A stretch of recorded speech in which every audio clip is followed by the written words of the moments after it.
கண்ணகத்தே வந்து வாழச் செய்தானே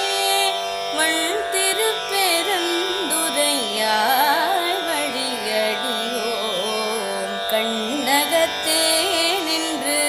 களி தருத்தேனே கடலமுதே கரும்